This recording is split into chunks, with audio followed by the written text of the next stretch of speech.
Hello.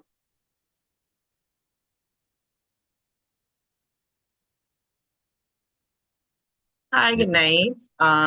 So we're going to continue on vascular anatomy and cerebrovascular diseases in terms of our lecture series.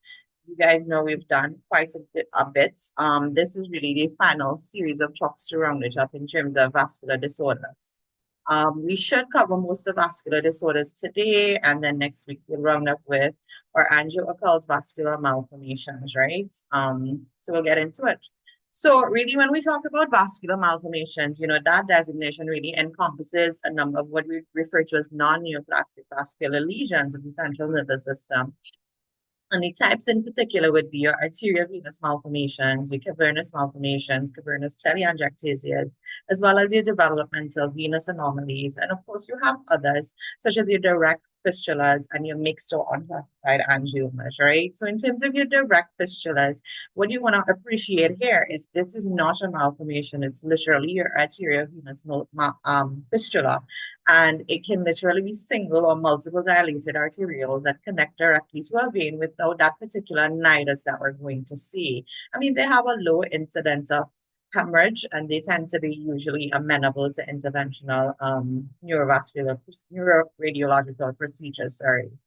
So the first one that we're going to delve into is arteriovenous malformations. And what that is really, it's a collection of dysplastic dilated blood vessels. So it's neither arteries nor veins per se, because what it is within them, you have arterial blood flow that's going to flow directly into draining veins, sorry, without that normal interposed capillary beds that we're so accustomed to. Generally, it can be classified as parenchymal, pure dural, as well as mixed parenchymal and dural. They tend to be congenital and somewhat enlarged with age, and often can progress from low flow juvenile lesions at birth to medium high flow lesions in terms of in adulthood. The prevalence is actually quoted as 0.14% with a slight male preponderance. But importantly, what we need to recognize is you can also have asymptomatic prevalence on brain MRIs, but that rate is relatively low, 0.05%, right? But generally, we can also think of the incidence of actually detected AVMs, whether asymptomatic or symptomatic, is 1.3 per 100,000 patients, right? AVMs tend to be regarded as part of some syndromes as well in terms of hereditary syndrome, such as Osler-Weber-Rendu syndrome, which can occur in up to 20% of patients, and they tend to have cerebral AVMs as well, right? So how would these patients present? These patients generally they can present with seizures, they can present with hemorrhages, and they can of course present with other, such as mass effect, headaches, signs and symptoms of increased ICP. Now, hemorrhage is important because it is the most common presentation of AVMs. It accounts to up to 58% of cases, and seizures following as a second close top presentation in terms of 34%, right? Now, when we think of mass effect, for instance, if we have a CP angle AVM, it can cause a mass effect, and these patients can present with trigeminal neuralgia, for instance. Headaches in and of itself is actually relatively rare in terms of presentations, but occasionally they have found reports of AVMs presenting with migraines and associated with migraines. Particularly, they've seen a correlation with occipital AVMs that these present with visual disturbances as well as headaches that tend to be indistinguishable from migraines, right? Presenting a little bit of a dilemma. Um, Pediatric presentation is important, and of course, these findings are limited exclusively to this population where, for instance, you have a large midline AVM that's going to drain into that enlarged vein of Galen, causing you have hydrocephalus with macrocephaly because you're going to end up with compression of the Sylvian aqueduct. You're going to have increased venous pressures, leading to cardiomegaly and congestive heart failure. And these kids generally have prominence of the foreign veins, and again, that is because of the increased venous pressure. Right? Now, hemorrhage, as I said, that was the most common presentation. And I mean, one of the things that you want to bear in mind is that most of the data in terms of hemorrhage and presentation in these patients is from observational research studies. So the true natural history is actually not known, but what they've been able to correlate is that the peak age for hemorrhage is between 15 and 20 years. With each bleed, however, there's an estimated 10% mortality as well as up to 50% morbidity. And when we talk about morbidity, we're talking about total neurological deficits that these patients may have. Now, intracranial hemorrhages from AVMs tend to be more benign than, your actual primary ICH. That's note as well. And in terms of the bleeds that they're going to present with, they can present with intraparenchymal bleeds, interventricular bleeds, subarachnoid, and rarely they can present with subdural bleeds.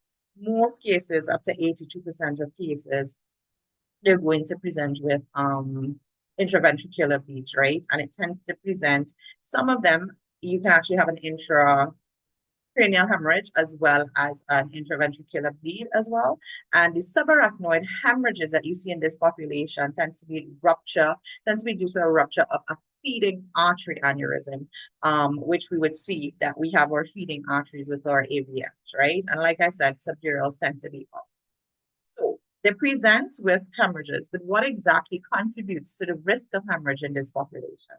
And I mean, this is a topic of significant, you'd find there's a lot of conflicting results with it. But the often quoted annual risk of hemorrhage is between 2 to 4%, right? With the average annual risk of hemorrhage based on the most recent meta-analyses being 2.3%. So factors that are going to increase or impact the risk of hemorrhage would be previous rupture. And in terms of previous rupture, this is the strongest prognosticator for future hemorrhage, actually, right? So it becomes important that in an unruptured AVM, you have a 1.3% risk of rupture, but in a previously ruptured or previously hemorrhaged rather from a ruptured AVM, you have a 4.3%. It's almost 4 times, right? And one of the other things is that particularly as it pertains to rebleeding, the risk is highest within the first year. Age as well, it's been thought that there's a 30% increase in terms of risk per decade. And of course, your age of diagnosis as well contributes to it. AVMs with exclusively deep venous drainage, they tend to see an increase in annual risk as well in terms of repeat hemorrhage. And of course, AVM size. Again, there is some level of conflicting evidence here. In smaller cohorts, it's thought that small AVMs tend to present more often as hemorrhage than large ones. But then the conflicting part of it is that smaller AVMs were also thought to have higher pressures in the feeding artery, right? So, and of course, combined risk factors of all of these can contribute to the risk of hemorrhage.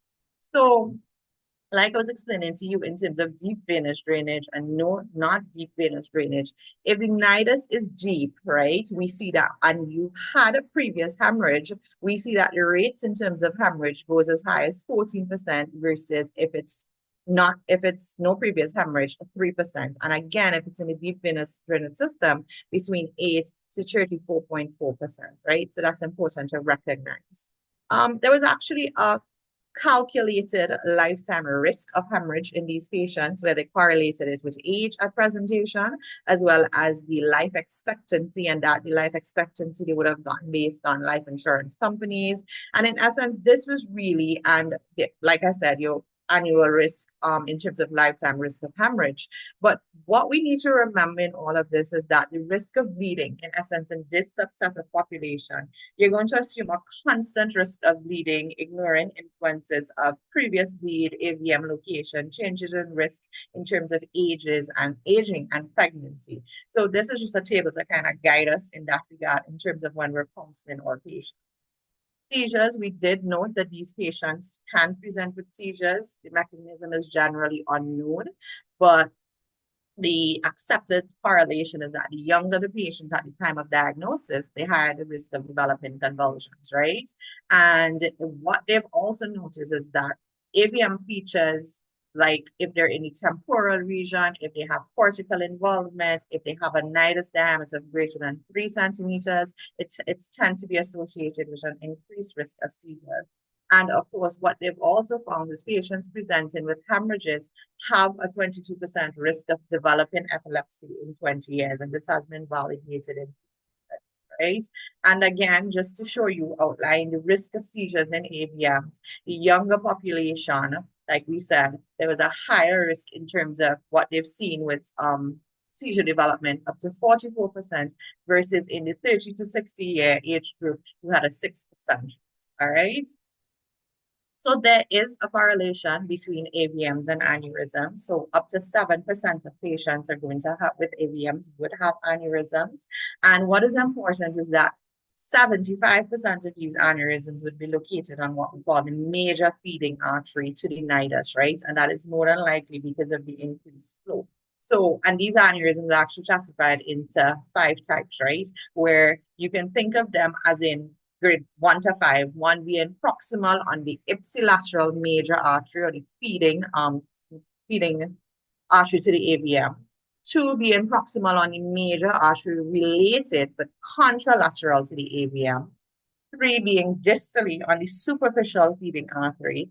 4 being proximal to distal on that deep feeding artery, and 5 being an artery unrelated to the AVM altogether, right? So aneurysms can actually form, like based on what we're saying, in the nidus or on draining veins. And we're going to have images to show you exactly what we're talking about with the nidus, but the nidus is literally the middle between what we said was that tangled web in essence, right?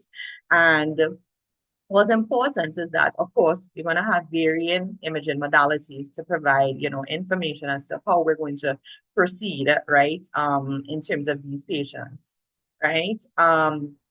So the imaging modalities that we're talking about, so CT, non-contrast, CTA, MRA, these are all things that we're going to need when we're going to establish whether or not these patients have an AVM. So the takeaway points with imaging CT non-contrast is that it is the best study to rule out an acute hemorrhage, right? Of course, it can demonstrate calcifications within the lesion of the increased density of the nidus. And in this picture that we're seeing here on the left, the image that we're seeing, right? So in essence, this was a CT, well, cut of a 40-year-old female with severe headaches, and we see a large AVM in the right cerebral hemisphere that you're seeing, and it largely involves the frontal and the parietal lobes, and they would have found that this would have involved feeding vessels from both branches of the ACA as well as the MCA, right? And then draining into the transverse sinus, right?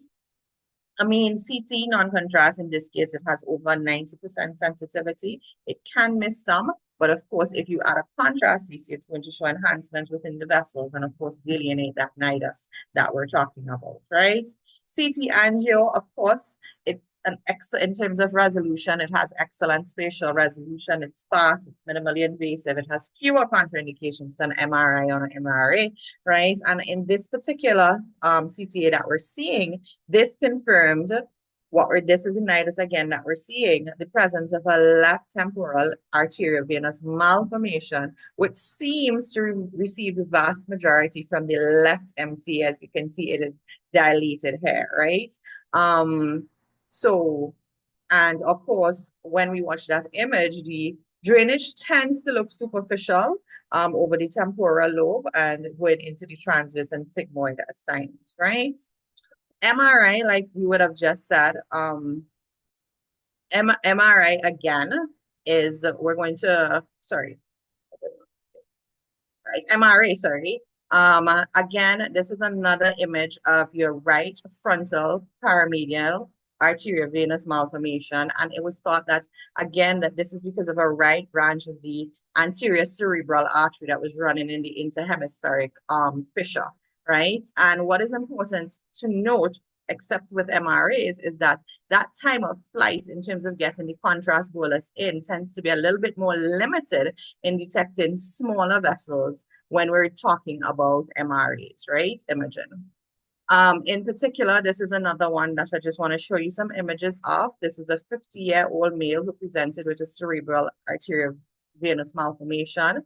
And on the left, this is the axial T1 without contrast, right? And we're seeing this hypodense lesion here. And then on the right, we're seeing that in nidus itself, shown with the white arrow, right? You have that absence of signal presence, right? So because it's fast flowing blood, it doesn't exactly enhance the entire malformation that you're going to see as seen on CT, right?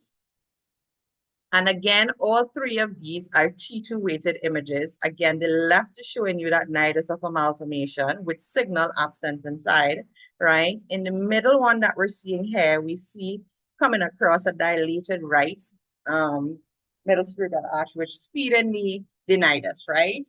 And then on the right, where we see this yellow arrow, we're seeing a little bit, if you can see it, you have a dilated venous varix, right? Showing that that is, in essence, what happens in arteriovenous malformation when you have these dilated arterial supply.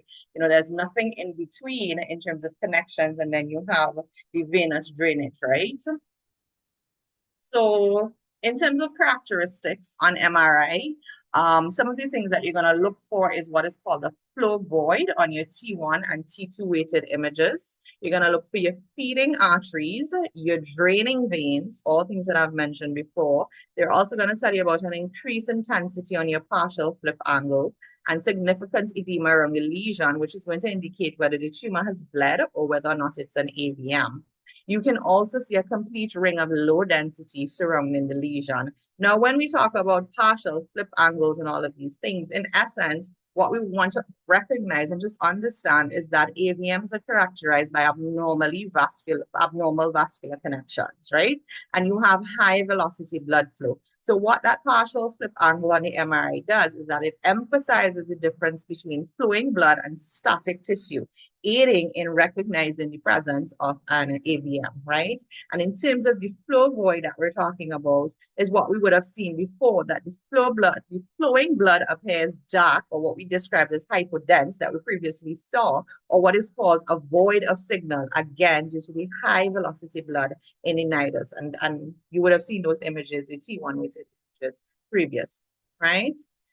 In terms of catheter angiography, again, what you're going to see in terms of on angiography is a tangle of vessels. If you see it right here, and you're going to have a large feeding artery and large draining veins, right? And the draining veins tend to be seen, of course, in the arterial phase.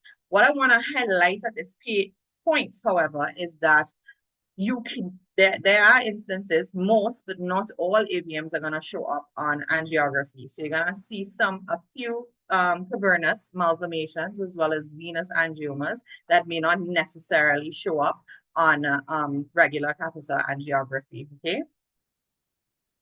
Again, just to give us a few more diagrams, right? Catheter-based diagnostic cerebral angiogram on the left here that you're seeing, and on the right, sorry, or in picture B, you're seeing it again as a large tangle of abnormal vessels, right? So you see it here, which is characterized by the arrows. And again, these findings are suggestive of arteriovenous malformation.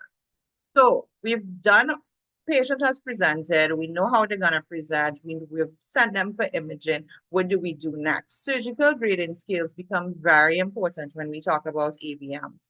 And the important ones are Speltzer Martin as well as Lawton Young, right? And of course, there is also the Virginia Radiosurgery AVM scale that is predominantly used in terms of stereotactic radiosurgery.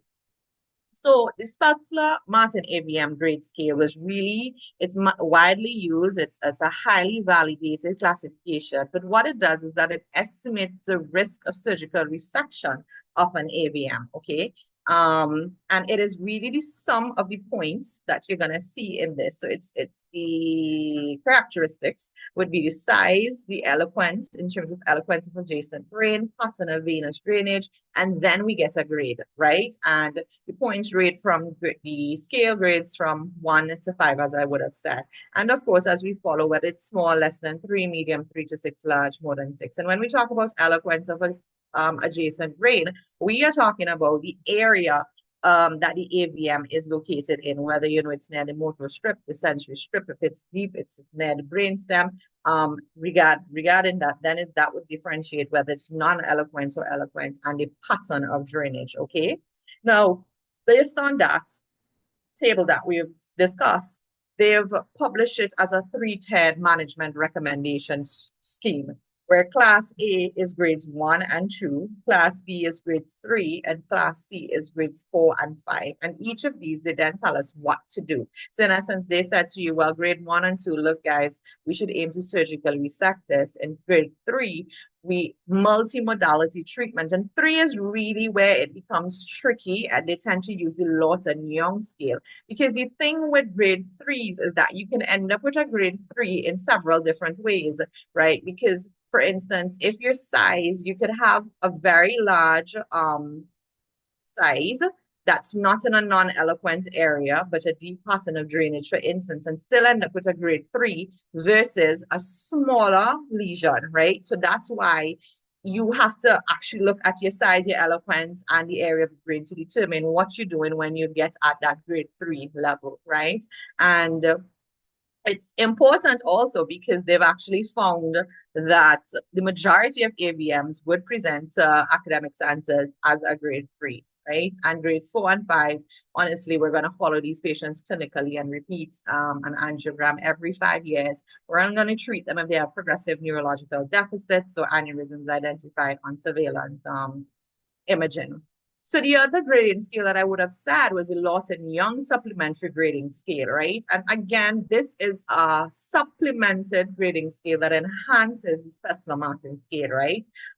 What it does, and this is a very simplified model of it, is that again, you do the accuracy of, you do some of the points in terms of patient age, presentation, and pattern of drainage, okay? So one of the things that it did not, two of the things rather, that it really didn't take into consideration was age and presentation of the Special-Martin scale, right?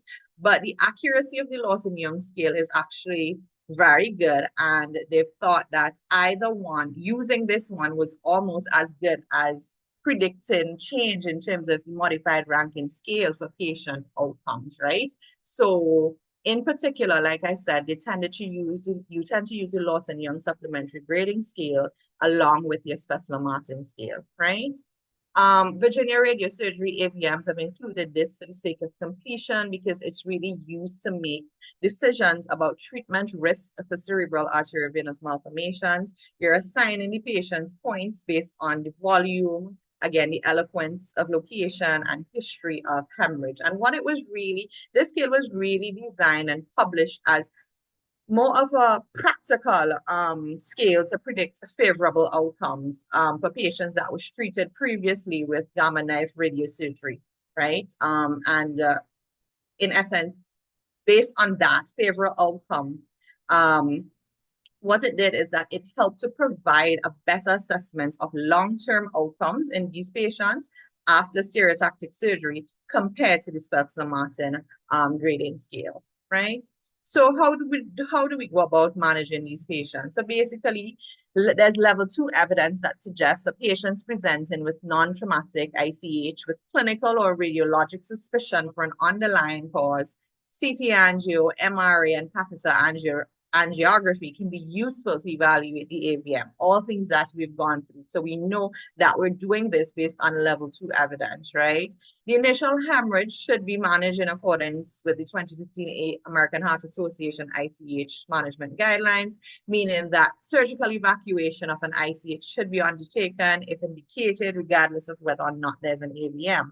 However, there is room to the resection of larger deep AVMs may be deferred for 2 to 6 weeks to allow a reduction of, brain edema and better evaluation of the residual AVM, both angiographically and surgically, right? And what they've also thought and studies have shown is that if you have small superficial AVMs, you can remove them at the time of emergency surgery when you're going to evacuate your ICU, right? For AVMs that have ruptured, so we're talking surgical resection for low Special-Martin grade AVMs with low Lawton-Young scores, and some grade 4s with low Lawton-Young scores should be considered, right? What is important is that, again, we must consider surgical resection of a high SM grade AVM, but if the patient has a fixed neurological deficit that is unlikely to worsen with surgery, that is the only time when we're going to consider it, right? So management of unruptured AVMs is That's where the contention really lies, right? And I had to bring to the forefront a study, the Aruba study, which was a randomized trial of unruptured brain AVMs. I mean, it's been criticized for its design, for the premature closure, actually, but the conclusion of it was that they thought that medical management alone was superior to medical management, and intervention was not uniformly supported, right? So what the Aruba study in essence was is that there's a randomized study, and they had a follow-up of about 33 months, I believe, where in essence that's what they were looking at. Their aim was to see whether or not medical management could compare with medical management and surgical therapy, right?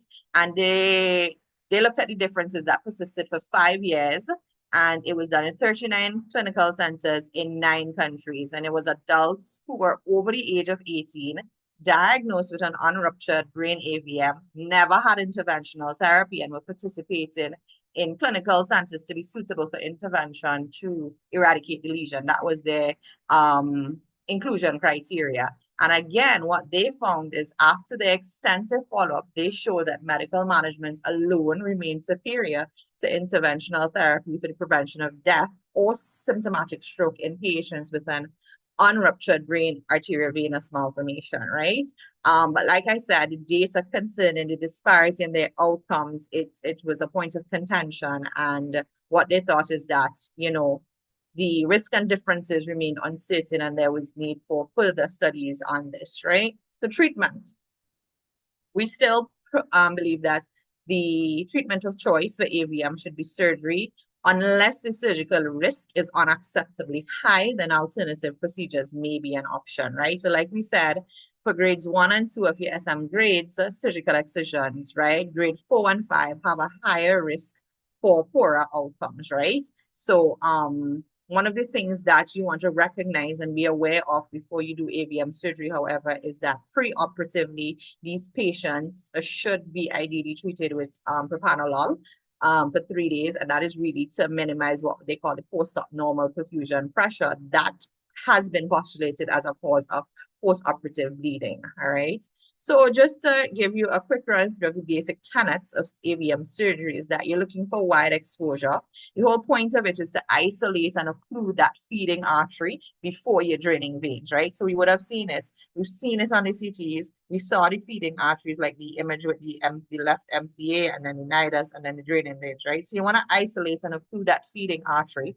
And then you want to exclude the entire nidus, right, to protect it against rebleeding, right?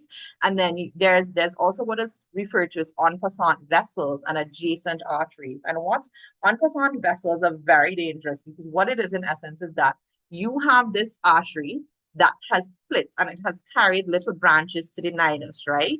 But the problem with that is that it continues to supply other parts of the brain.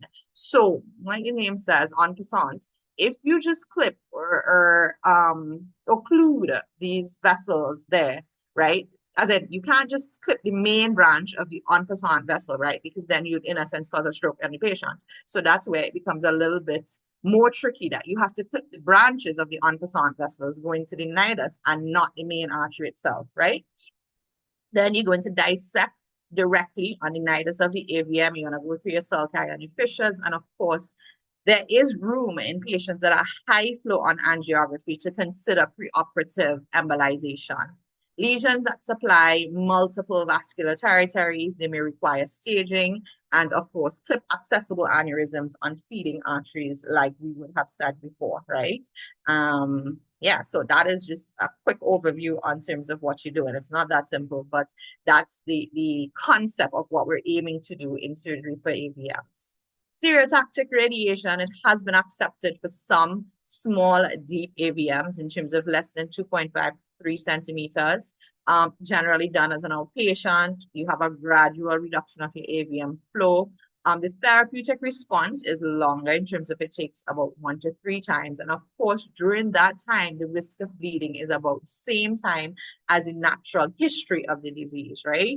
And delayed side effects include radiation necrosis, brain edema, cyst formation, and of course, you can even have permanent neurological changes occurring in up to 2 to 3% of patients, right? And remember, like I said, you have that latency period where the risk of bleeding is about the same as the natural. Importantly, in these cases, your obliteration rate tends to be less than surgery. So it's about 70 to 80% in terms of your obliteration rate, right?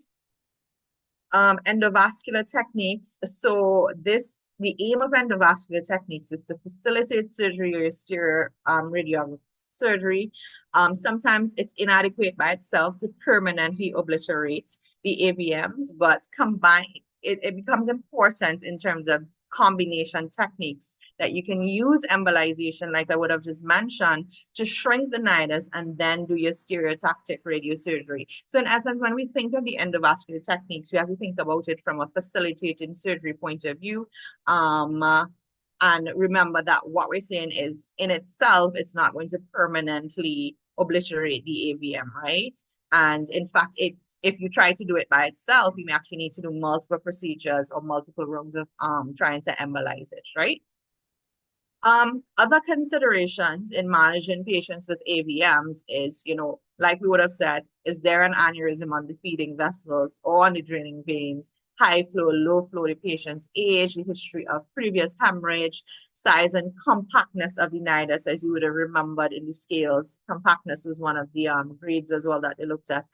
Importantly, availability of an interventional neuroradiologist, as well as the general medical condition of the patient, right? Because all of this comes into your pre-op care and pre-op management of a patient. So what are some of the things that we can look out after we've sorted our AVM? You can have a patient who unfortunately would have what is known as, or what is termed as, delayed postoperative deterioration, this really occurs based on four things, right? You have a normal perfusion pressure breakthrough where you then end up with post-op swelling or hemorrhage, which is why it's important is these patients get propranolol prior. They've found successful rates with that.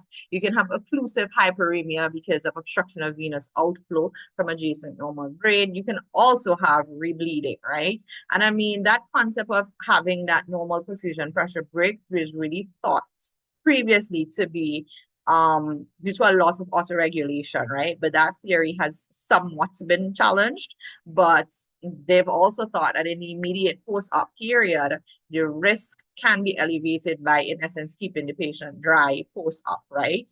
And of course, one of the other things that they talk about is seizures as contributing to post-op deterioration. So how do we follow up on these patients when we've treated their AVMs?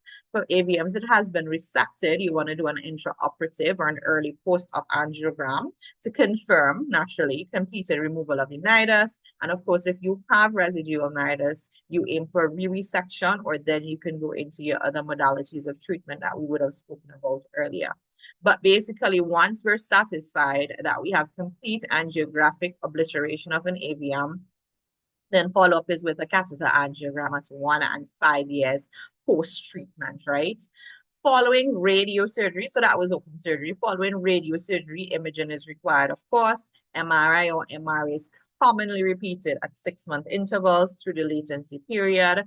If an MRI is contraindicated, these are the folks you're gonna get a CT or a CT angio on, right? If SRS-induced obliteration was done, then a catheter angiogram should be done to confirm, okay? And long-term MRI or CT follow-up can be monitored for delayed delayed symptoms and of course recurrence of symptoms, right? So that covers AVMs. The next one we're going to talk about is developmental venous anomalies, right? And what this refers to is, in essence, a tuft of medullary veins, and these converge into an enlarged central trunk, and these are either going to drain into your deep ependymal veins or into a dural venous sinus, right? It's again similar to AVMs. It's thought to be a congenital abnormality that arises as a result of a failure in the normal sequence of your cerebral venous development, right? And when I say that, I'm saying that to tell you that the veins, in essence, they lack large amounts of smooth muscle and elastic, right? So there is some neural parenchyma between the vessels contributing to well, in essence, developmental venous anomalies. It tends to be most common in regions supplied by the MCA or the region of the vein of Gallon. It can be associated with cavernous malformations as well. It's generally non-hereditary and there's no apparent gender predilection, right? How do these patients present? They tend to be clinically silent. They can present with seizures. Sometimes they can have hemorrhaging.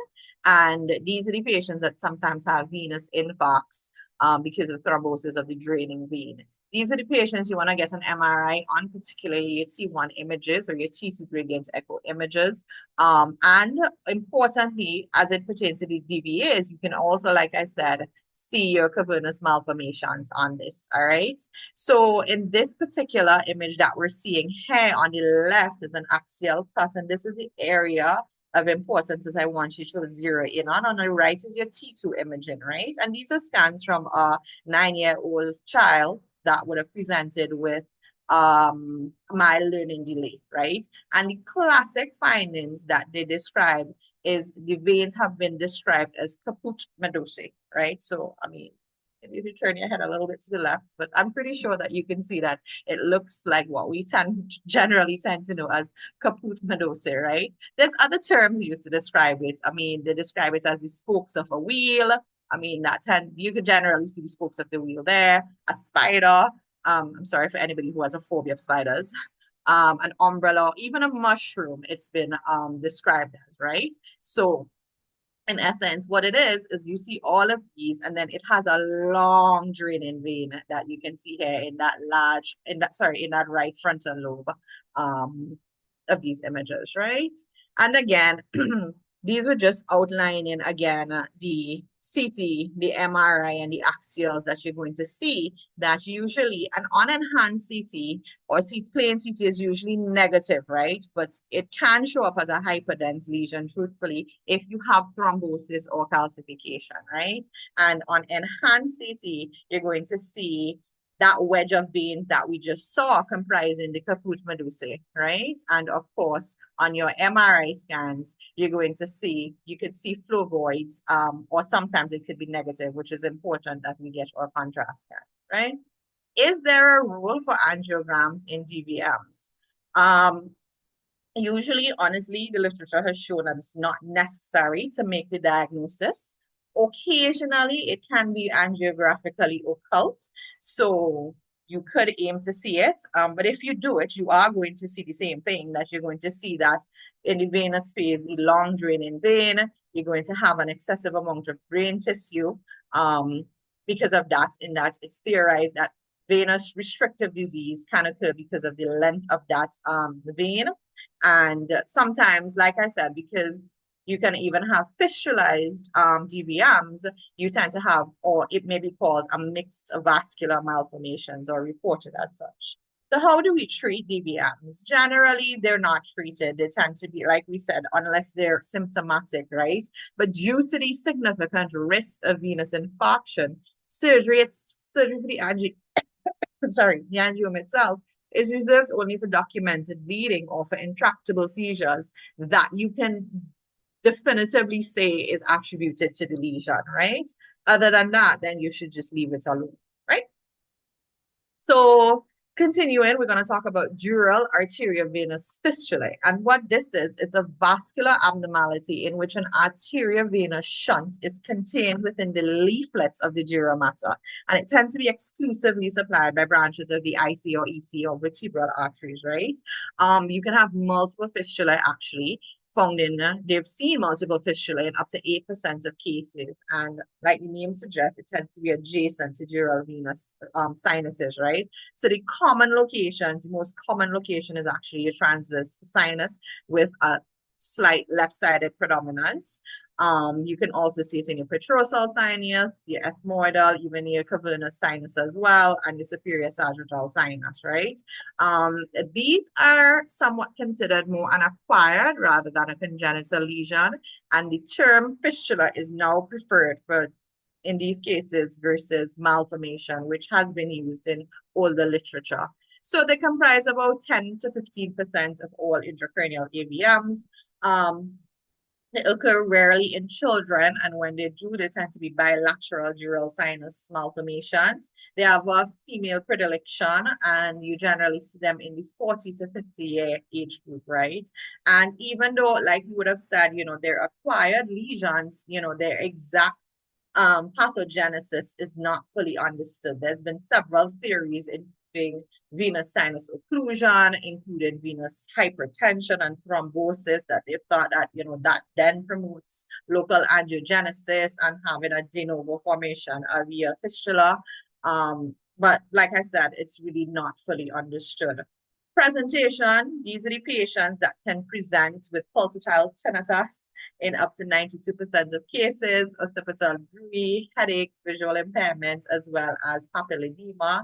And of course, that cortical venous drainage with resultant venous hypertension is what is going to produce intracranial hypertension. And that is actually the most common cause of morbidity and mortality in this subset, and the strongest indication actually that you need to treat these patients, right?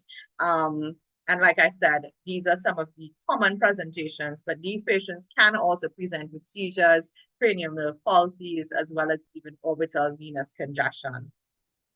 So how do we evaluate them?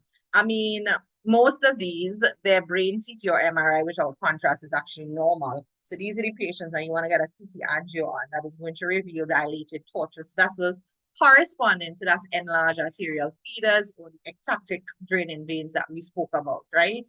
MRA can reveal dilated vessels as well. You would see prominent venous sinus filling and sinus enlargement or even occlusion, right? And you can see edema related to the venous hypertension that we would have spoken about, right?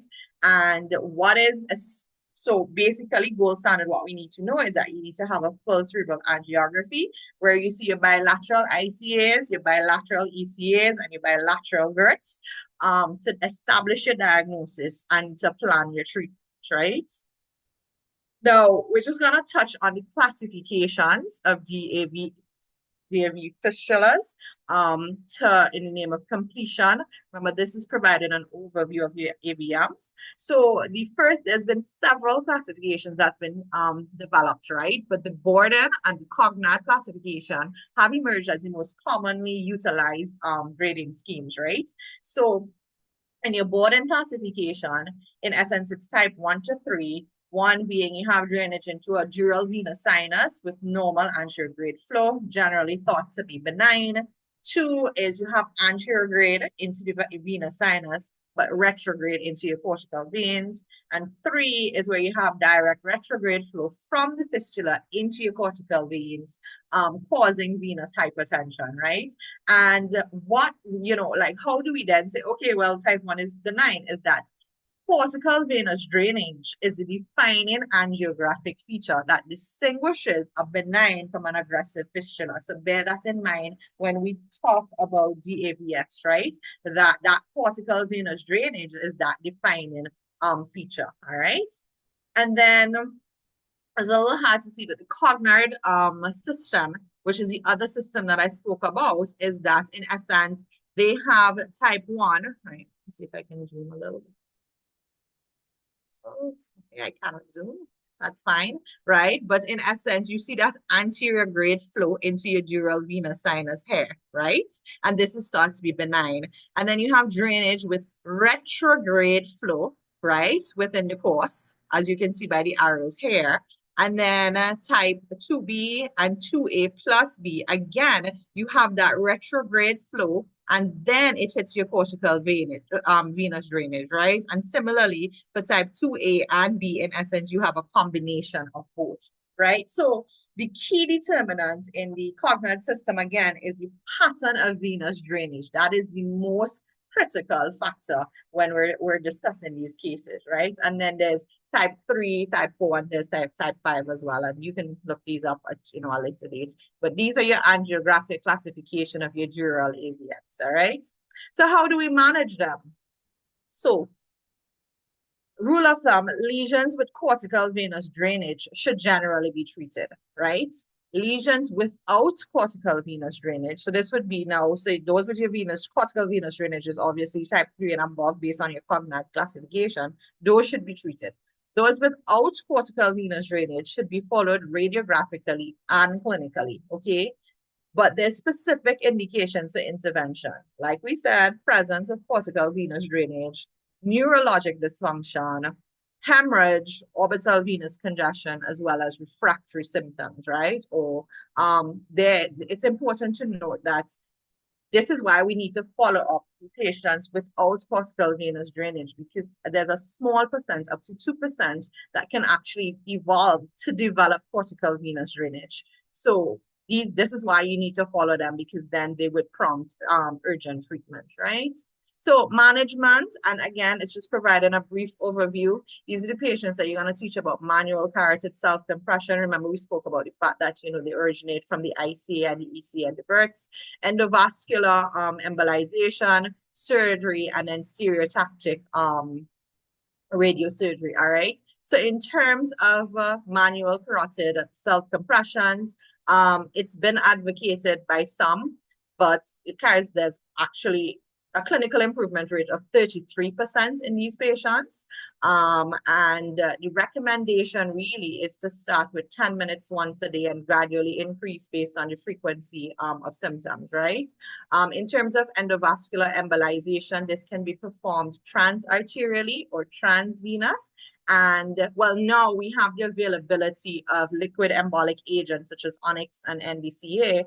And prior to that, treatment was directed at the venous drainage in essence, because you had a higher success rate because the coils could be deployed to sacrifice the venous drainage very close to that arteriovenous shunt, right?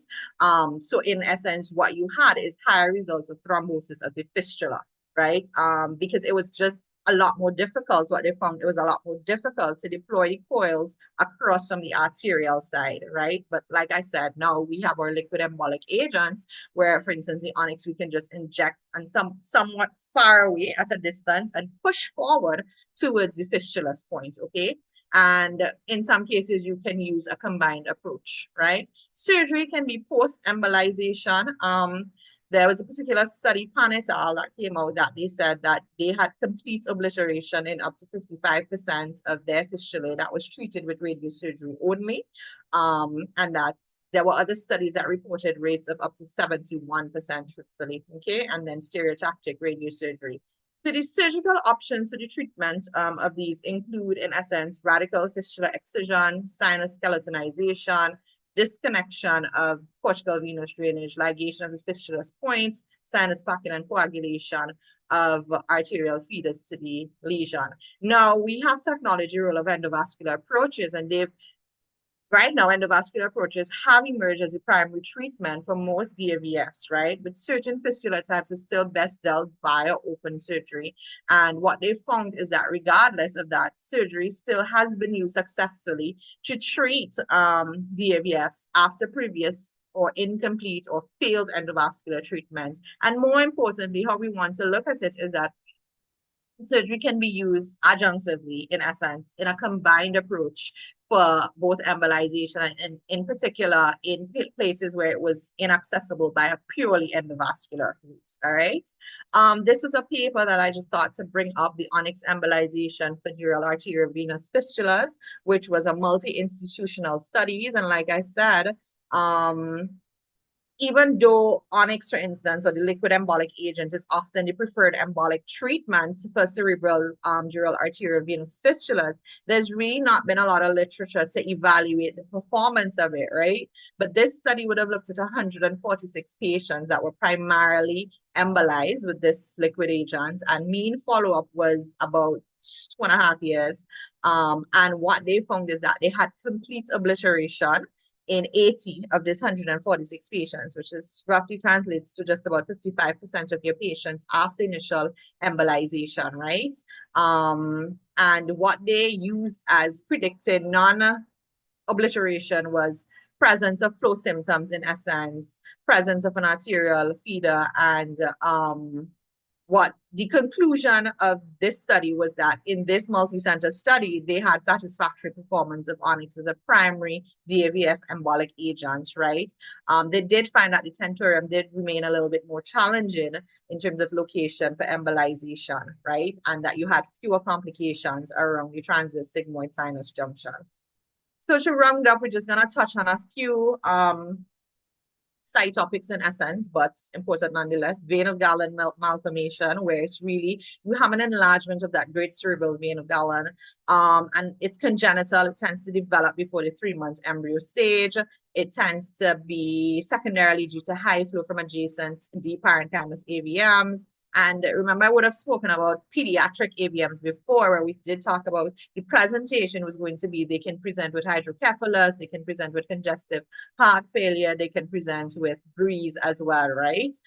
So just for us to be aware of that, it tends to be classified based on the location of the fistula, meaning if it's a purely internal fistula, if it's mixed form or plexiform, and treatment is a hydrocephalus, for obviously hydrocephalus, we shut patients. Parenchymal, we can try embolization, resection, or radiosurgery, dependent on the individualized case. But what they have shown is that untreated vein of Galen malformations have a poor prognosis, with neonates having almost 100% mortality.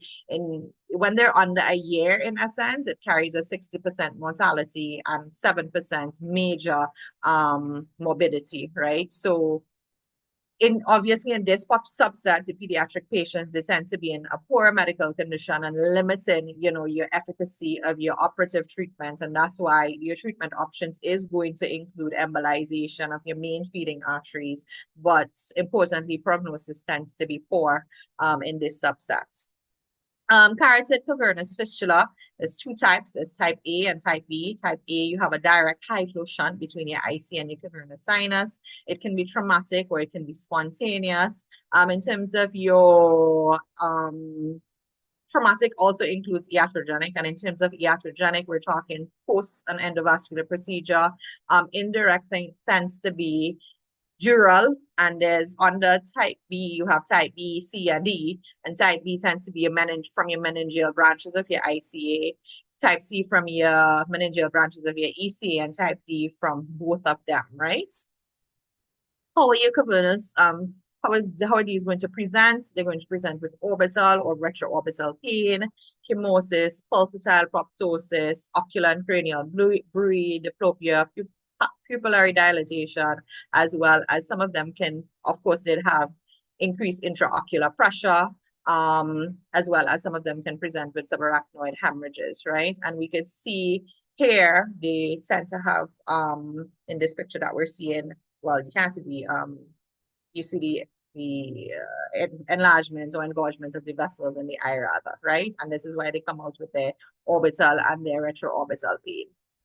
How do we treat these patients? 20 to 50% of them will spontaneously thrombose, and therefore you can observe once visual acuity is stable and you have an intraocular pressure of less than 25. But once these patients are symptomatic, meaning that they have progressive visual deterioration and high flows, carotid cavernous fistulas, these would rarely resolve spontaneously, rather, and urgent treatment is indicated. So treatment is generally in the form of embolization by an interventional neuroradiologist, or trapping between the surgically placed lips, right?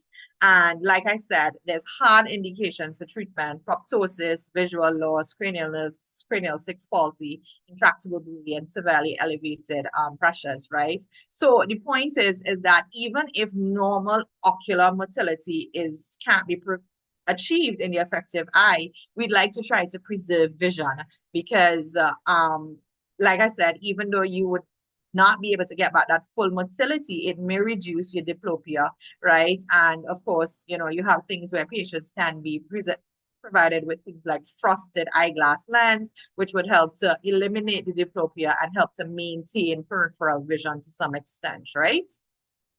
Endovascular treatment, just an overview. The fact that options include electrolytically detachable coils as well as vascular plugs. And like I said, these can be fixed transarterially, transvenously. Transarterially would be through your IC or your EC, and transvenously through your superior ophthalmic vein or your jugular veins, all right? And then finally, sigmoid sinus diverticulum, just to touch on it, it's found in 1.2% of asymptomatic patients, right? And you can see a picture of it right here. You have your normal sigmoid sinus coming around here, but you see, in essence, a diverticulum and a whole pouch in there, right? And in essence, you see these in up to 23% of patients. These are also, they tend to present more in women. They can present with pulsatile tinnitus as well. And surgical treatments, in essence, includes endovascular coiling or stenting, craniectomy with clip reconstruction, just for us to be aware of sigmoid diverticulum. So that really brings us to the end of vascular malformations. Obviously, the biggest topic here was, your AVMs, and we will round up next week with cavernous malformations. And these were my references.